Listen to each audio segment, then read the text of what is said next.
Selamat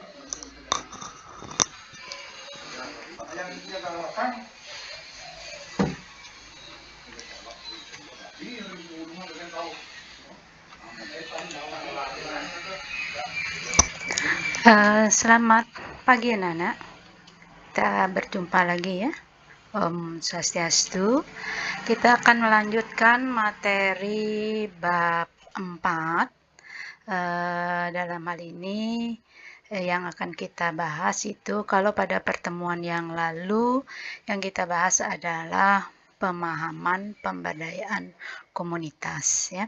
Nah, kemudian kita akan lanjut dengan pemahaman kearifan lokal ya. Tapi sebelum kita mulai dengan pembelajaran ini, jadi seperti biasanya ya, kita awali dengan berdoa dulu ya. Mohon keselamatan ya, mengucapkan puji syukur karena kita telah diberi kesehatan sehingga bisa mengikuti pembelajaran dengan baik ya. Berdoa mulai.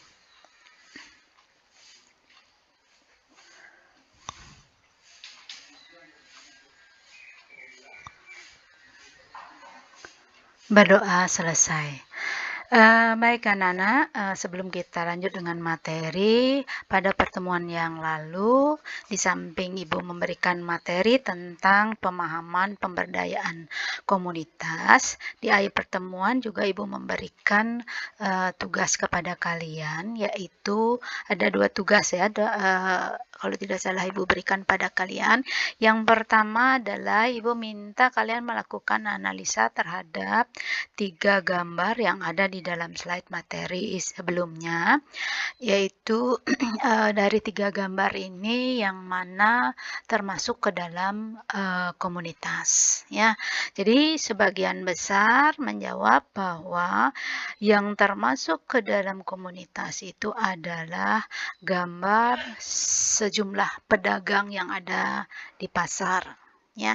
Jadi memang kalau kita lihat dari pengertian komunitas, ciri-ciri yang ada di dalam komunitas, memang bahwa pedagang yang ada di pasar itu adalah merupakan satu komunitas, karena pedagang yang ada di pasar itu merupakan satu pedagang yang ada di pasar-pasar tertentu ya. Kemudian, nah untuk sekumpulan orang yang sedang melakukan aktivitas kegiatan keagamaan, apakah itu termasuk ke dalam komunitas ya.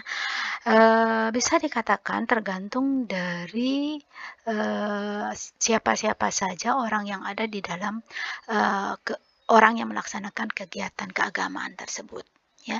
Jadi kalau misalnya di Bali, karena itu gambarnya adalah aktivitas keagamaan masyarakat yang memeluk agama Hindu di Bali, maka bisa dikatakan bahwa kalau itu dilakukan oleh orang-orang yang termasuk sekerabat yang masih mempunyai hubungan kerabat, atau orang-orang yang berasal dari satu wilayah, maka itu bisa juga disebut sebagai komunitas ya. Sedangkan petani yang membajak sawah itu tidak bisa, karena apa?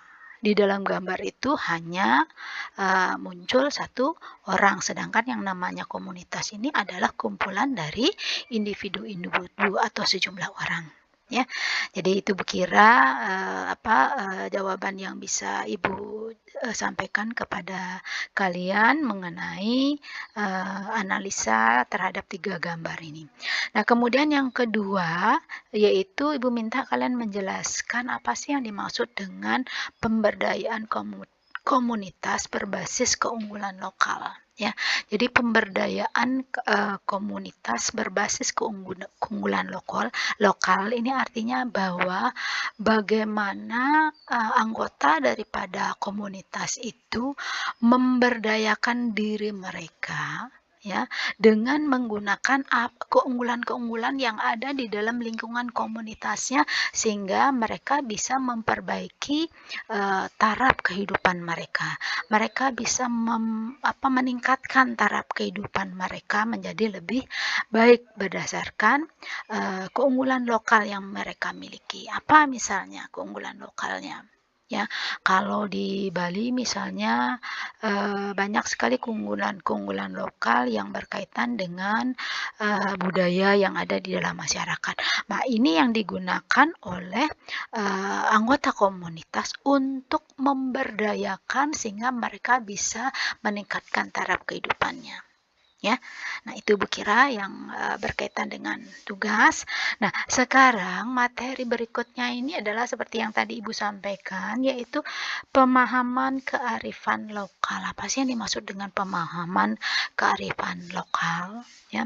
Nah, di dalam, materi pemahaman kearifan lokal ini nanti yang kita akan Ibu sampaikan itu adalah yang pertama, prinsip di dalam pemberdayaan komunitas, kemudian fungsi pemberdayaan komunitas, ya, kemudian proses terbentuknya kearifan lokal, kemudian juga unsur-unsur yang terkandung di dalam kearifan lokal, fungsi kearifan lokal, kemudian hubungan kearifan lokal dengan pemberdayaan komunitas di tengah pengaruh globalisasi. Ya, nah sekarang kita mulai dari proses terbentuknya kearifan lokal ini. Jadi kalau dilihat dari proses terbentuknya, kearifan lokal itu merupakan sebuah pengetahuan sebenarnya ya, yang diketahui masyarakat lokal terkait dengan apa? Dengan alam, kondisi geografis lingkungannya. Kearifan lokal sengaja diciptakan untuk tujuan-tujuan tertentu. Jadi kearifan lokal ini memang sengaja diciptakan oleh anggota masyarakat untuk tujuan-tujuan tertentu. Sebagai apa? Sebagai solusi pemecahan masalah sehari-hari. Sebagai salah satu contohnya misalnya, kenapa anggota masyarakat menciptakan adanya nilai-nilai maupun norma-norma. Itu adalah sebagai satu solusi untuk memecahkan masalah yang mereka hadapi dalam kehidupan mereka sehari-hari. Ya, dan kemudian juga, contoh-contoh yang lainnya, kearifan lokal yang lainnya ya. Kemudian, bagaimana awal kearifan lokal ini, ya. Awal kearifan lokal itu tuh merupakan, pengetahuan lokal tentang fenomena alam, fenomena sosial yang kadang-kadang bersifat subjektif individu atau merupakan kesepakatan anggota kelompok, ya. Atau bisa juga berawal dari trial and error. Ya, jadi semacam uji coba dari berbagai pengetahuan ilmiah maupun non-ilmiah. Pengetahuan tersebut mampu menjawab permasalahan yang dihadapi oleh masyarakat, yang kemudian ditiru dan diikuti oleh anggota masyarakat lainnya. Keikutsertaan anggota masyarakat tanpa paksaan, sehingga tercipta kearifan lokal. Jadi intinya bisa dikatakan bahwa awal dari kemunculan kearifan lokal ini bisa bersifat subjektif individu. Ya, jadi individu kemudian ternyata bisa diterima kearifan lokal yang bersumber dari individu ini bisa diterima oleh sebagian besar anggota masyarakatnya, maka dia akan menjadi kearifan lokal yang ada di dalam komunitas maupun masyarakat tersebut. Ya, itu Bu kira proses terbentuknya. Nah, kemudian unsur-unsur yang terkandung di dalam kearifan lokal. Ya, jadi seperti kalau tadi Bu sampaikan bahwa awal terbentuknya itu adalah merupakan pengetahuan. Ya, pengetahuan apa? Nah, dalam hal ini unsur yang pertama yaitu adalah pengetahuan lokal. Ya, bersumber dari generasi terdahulu. Jadi bisa dikatakan bahwa pengetahuan lokal ini merupakan pengetahuan yang bersumber dari generasi yang terdahulu. Bahkan kita juga tidak mengenal sama sekali siapa yang menciptakan pengetahuan lokal itu. Pengalaman masa kini berkaitan dengan pengetahuan perubahan. Ya, jadi tidak hanya pengetahuan di masa lalu, tetapi juga pengalaman masa kini yang berkaitan dengan pengetahuan perubahan dan siklus iklim, jenis flora dan fauna, ya, kondisi geografis, demografis, sosiografis, dan kemampuan masyarakat beradaptasi dengan lingkungan. Ya, tuh. Kemudian unsur yang kedua apa? Yaitu nilai lokal. Misalnya, tingkatan dalam bahasa dengan siapa kita berbicara. Jadi, tingkatan di dalam berbahasa ini mengandung nilai-nilai, ya, apa itu nilai? Nilai ini merupakan sesuatu yang kita anggap baik, penting, dan berharga, ya. Jadi, dengan adanya tingkatan bahasa ini berarti menunjukkan bahwa ada nilai-nilai yang ingin disampaikan oleh anggota masyarakat, bagaimana kita menghormati orang-orang yang kita ajak bicara, ya, dengan siapa kita berbicara. Kalau dengan orang yang lebih, tua atau lebih dewasa, berarti tingkatan bahasa yang mana kita gunakan. Atau kalau di dalam masyarakat yang mengenal sistem kasta, golongan bangsawan, ya, dengan siapa kita berbicara, ya. Nah, ini nilai-nilai lokal yang ada di dalam masyarakat. Kemudian yang ketiga yaitu keterampilan lokal. Keterampilan lokal ini merupakan kemampuan manusia di dalam mengelola lingkungan alam dan sosialnya, ya. Sebagai contohnya misalnya mereka-mereka yang tinggal di daerah pesisir mempunyai keterampilan misalnya membuat bubu. Bubu ini adalah merupakan alat untuk menangkap ikan, ya. Atau kalau di dalam masyarakat petani, ya, membuat bajak, ya, itu merupakan juga pengetahuan keterampilan lokal, ya. Kemudian yang keempat itu kepercayaan lokal. Jadi masing-masing masyarakat mempunyai kepercayaan. Nah, ini juga merupakan salah satu unsur yang terkandung di dalam kearifan lokal. Ya, sebagai contohnya keharingan di Dayak, kejawen di Jawa, kemudian Sunda Wiwitan di daerah Jawa Barat sebagian besar. Ya, itu merupakan bentuk kepercayaan-kepercayaan lokal. Ya, kemudian di Bali pun juga Ibu kira ada. Nah, kemudian yang kelima ini adalah hukum lokal. Misalnya berkaitan dengan perlindungan terhadap hutan, ya. Sebagai contohnya misalnya ini ada di daerah di Bali, ya, di Tenganan. Jadi anggota masyarakat ini tidak boleh sembarangan menebang pohon, menebang pepohonan di hutan yang mana hutan tersebut adalah milik komunal, ya. Tidak boleh memetik hasil dari hutan tersebut, ya, karena dia merupakan milik komunal berarti hasil hutan itu akan diserahkan kepada desa. Ya, jadi kalau ada yang melanggar berarti dia akan mendapatkan sanksi. Ini merupakan salah satu hukum lokal, di mana hukum lokal ini berfungsi untuk perlindungan terhadap hutan. Jadi masyarakat tidak boleh menebang hutan secara liar yang akan berdampak kepada timbulnya bencana. Kemudian kesepekang itu kira juga ada di Bali, sepenanjung Batu, hukum buang ke Karang Memadu jika ada anggota masyarakat yang berpoligami, ya. Itu ada di daerah Penglipuran, ya. Jadi ada hukum jadi artinya di sini mereka yang berpoligami akan diasingkan ke dalam satu wilayah sehingga mereka banyak mendapatkan sanksi-sanksi, larangan-larangan yang berkaitan dengan adat, ya. Kemudian di Papua sanksi pelanggaran adat dengan beberapa ekor babi. Jadi mereka dikenai denda dengan membayar sejumlah babi, ya. Nah, kemudian sekarang kalau dilihat dari segi fungsi, apa sih fungsi dari kearifan lokal? Yang pertama adalah sebagai konservasi, ya, tradisi dan pelestarian sumber daya alam. Kemudian yang kedua, mengembangkan sumber daya manusia sehingga manusia-manusia itu bisa memberdayakan diri sehingga mereka bisa meningkatkan taraf kehidupan mereka. Kemudian yang ketiga, pengembangan kebudayaan dan ilmu pengetahuan yang bersumber dari hal-hal yang ada di dalam lingkungan masyarakatnya. Kemudian yang keempat, sebagai petuah, ya, sebagai nasihat, bentuk kepercayaan dan pantangan bagi masyarakat, ya. Jadi ini merupakan bentuk pengendalian daripada perilaku anggota masyarakat, ya. Baik, kita lanjut lagi. Nah, sekarang, bagaimana hubungan kearifan lokal ini dengan pemberdayaan komunitas di tengah pengaruh globalisasi? Ya, yang pertama, hubungan kearifan lokal dengan pemberdayaan komunitas, yaitu yang pertama adalah dalam bidang ekonomi, ditandai dengan adanya perdagangan bebas, ya.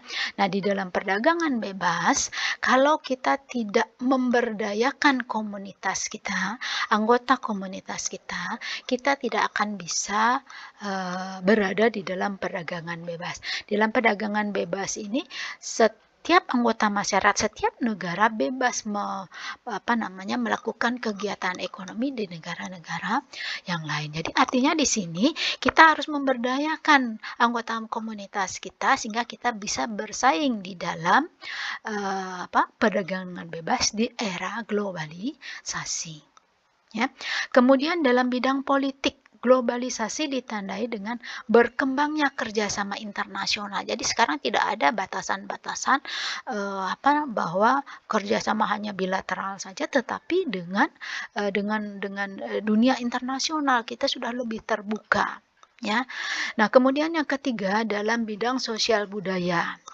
Globalisasi ditandai dengan adanya pertukaran berbagai budaya di dunia sehingga membentuk budaya global. Ya, jadi di sini dengan adanya globalisasi, ya, jadi banyak terjadi pertukaran berbagai budaya di dunia. Sebagai contohnya, misalnya budaya Bali ini ternyata bisa kita jumpai di negara-negara lain. Bahkan banyak negara-negara atau anggota masyarakat lain mempelajari tentang budaya Bali. Sebagai contohnya adalah seni tari, seni musik tradisional. Ya, ini menunjukkan bahwa di dalam era globalisasi itu ada pertukaran berbagai budaya. Demikian juga budaya luar di Indonesia maupun di Bali khususnya. Ya. Kemudian yang keempat, bagi masyarakat yang tidak mampu mengikuti perubahan, ya, ini adalah yang tidak mampu mengikuti perubahan itu adalah mereka-mereka yang disebut dengan komunitas adat terpencil yang dibawa globalisasi. Jadi artinya mereka pada umumnya tidak mampu mengikuti perubahan yang dibawa di dalam globalisasi. Ya, berpotensi menimbulkan permasalahan dominasi dan marginalisasi oleh kelompok lain. Jadi komunitas adat terpencil ini akan termarginalisasi kalau tidak mampu mengikuti perubahan-perubahan yang dibawa di dalam era globalisasi. Ya, bahkan ada kecenderungan didominasi oleh kelompok-kelompok lain, didominasi oleh komunitas yang lainnya. Ya, nah sekarang bagaimana sebenarnya ciri-ciri dari komunitas adat terpencil ini? Sehingga dari ciri-ciri ini bagaimana kita memberdayakan mereka sehingga mereka bisa mengikuti perubahan yang dibawa oleh globalisasi di dalam era globalisasi ini. Ya. Nah, ciri-cirinya seperti apa? Ada yang tahu, anak-anak?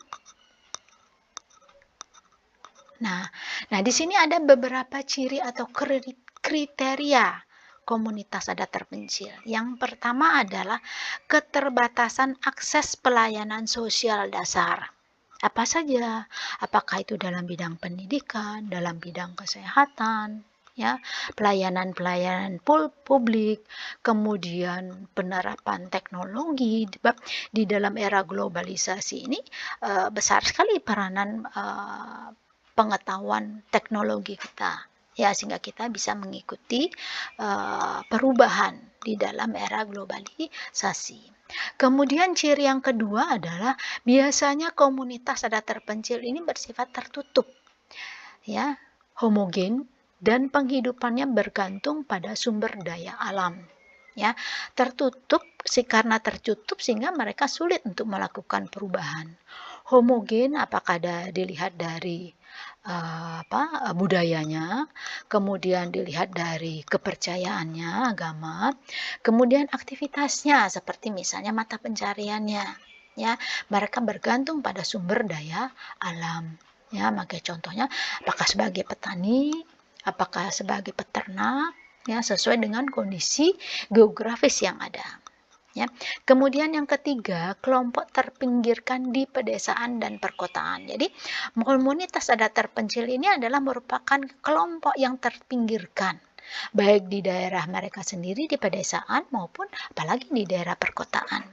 Kemudian yang keempat, tinggal di perbatasan antar negara, daerah pesisir, serta pulau terluar dan terpencil. Ya, jadi tinggal di daerah perbatasan antar negara. Ya, sebagai contohnya misalnya perbatasan antara Timor Leste dengan NTT misalnya, atau di Papua misalnya, atau di Kalimantan misalnya. Ya, jadi kita masih banyak menjumpai komunitas adat terpencil di daerah seperti itu, atau di daerah pesisir yang mana daerah pesisir yang sulit dijangkau, ya, atau mereka-mereka yang tinggal di daerah pulau terluar dan bahkan terpencil, ya, itu merupakan ciri-ciri dari komunitas adat terpencil, ya.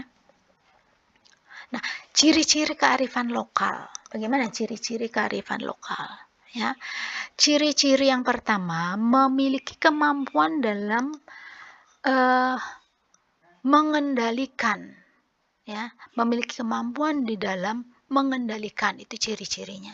Ya, jadi mengendalikan apa? Mengendalikan individu sebagai anggota masyarakat maupun komunitas. Kemudian yang kedua, menjadi benteng pertahanan dari pengaruh budaya luar. Ya, jadi kearifan lokal ini akan digunakan sebagai benteng pertahanan, ya, untuk menanggulangi pengaruh-pengaruh negatif yang berasal dari luar, ya. Karena kearifan lokal itu misalnya yang berbentuk nilai-nilai, norma-norma, ini akan dipegang teguh oleh masyarakat, digunakan sebagai acuan di dalam berperilaku. Kemudian yang ketiga, memiliki kemampuan dalam mengakomodasi budaya luar, ya, mengakomodasi. Jadi artinya kearifan lokal ini akan digunakan untuk mengurangi pertentangan-pertentangan antara budaya luar dengan budaya lokal. Kemudian yang keempat, memiliki kemampuan di dalam memberikan arahan pada perkembangan suatu budaya. Ya. Kemudian yang kelima, memiliki kemampuan dalam mengintegrasikan, menyatukan budaya luar dengan budaya asli. Ya, jadi kearifan lokal ini mempunyai kemampuan untuk mengintegrasikan antara budaya lokal ataupun budaya asli maupun dengan budaya luar. Ya, itu Ibu kira ciri-ciri kearifan lokal. Nah, Ibu kira itu merupakan materi tentang pemahaman kearifan lokal. Artinya di sini adalah bahwa kearifan lokal ini apa yang ada di dalam kehidupan masyarakat, apa yang menjadi keunggulan daripada komunitas maupun masyarakat setempat atau masyarakat lokal, ya, itu Bu kira. Nah, sebelum Ibu mengakhiri, mungkin Ibu ingatkan pada kalian untuk tidak lupa mengisi daftar hadir, ya. Nah, sebelum Ibu mengakhiri, karena kita awali dengan berdoa, maka Ibu kita akhiri dengan berdoa juga. Kita mulai berdoa.